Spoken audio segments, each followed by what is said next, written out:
long street. With nothing better to do, he wanted a second look. "Wake up, Gannett." "What's doing?" "Be alert, Gigi. There's something I want you to look at." "Where are we?"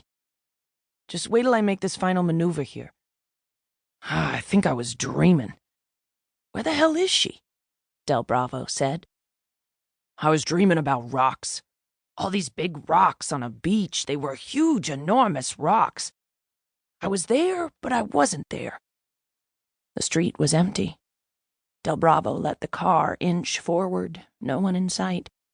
It had taken very little time to circle the block. At the rate she was walking, she should have reached this part of the street right about now. The fire was untended. There'd been some men standing around the fire in that vacant lot. It was still blazing. No one there. This he considered a near discrepancy. The headlights picked up dust, a fairly heavy accumulation. It seemed to be coming from the second-story level of a construction scaffold in mid-block. A possible discrepancy. No dust a couple of minutes ago, dust now. Building should be unoccupied, crews gone home. "You were there, but you weren't there?" "That's the way I dream sometimes," Gannett said. "I want to look in this building here." "What for, Robbie?" "Hand me the flashlight." Del Bravo moved through a narrow alley between the gutted building and the one just east of it. Out back, he found the windows boarded up, just as they'd been on the street side. He went to the front of the building and took a longer look at the scaffolding. He felt the dust in his eyes and mouth. Gannett watched from the front seat, sniffling a little. "You're not thinking of climbing, are you? Because I'd hate to have to get out of the car to give you a handhold." "We both know the only thing your hand can hold." "What are you looking for, Robbie, so I can show some interest?" "If I reach that strut, I'm up and over." Del Bravo hoisted himself up a series of interlocking rods and beams until he reached the second-story platform about 18 feet above street level. There was an unblocked window here, the one they used to empty the building of its contents. Del Bravo directed the light inside. Piles of floorboards bound together, large chunks of plaster, room walls all gone, plumbing dismantled.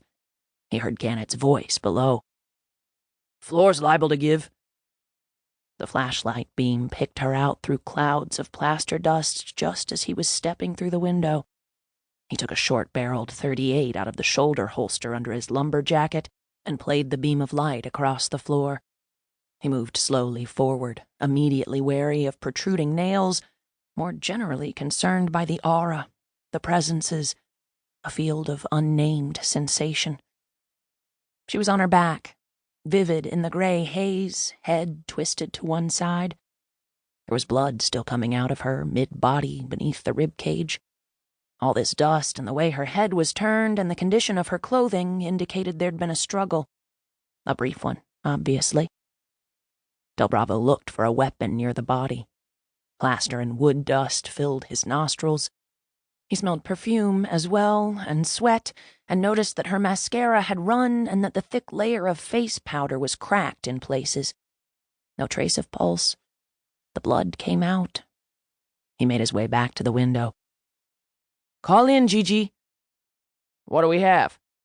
"Body, 1, female." He went over the whole area, stepping over objects, careful not to disturb the positions of things. He put the gun away and squatted by the woman's body. He heard Gannett climbing up the scaffold.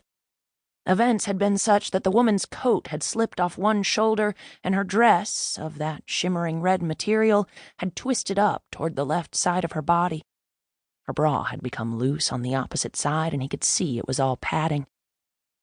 From a position on all fours, he directed the light down under the bra, spotting dark bristles of recently shaved hair. Without touching the body, he moved the flashlight slowly over her hands, face, hairline, neck, and legs. Gannett came in the window, panting and cursing. Del Bravo lighted the way for him, watching his partner approach in a hunched manner, although the ceiling was 15 feet high. Gannett crouched down beside him. "What do we have?" "What we have is either a lady with a hormone problem—don't get too close."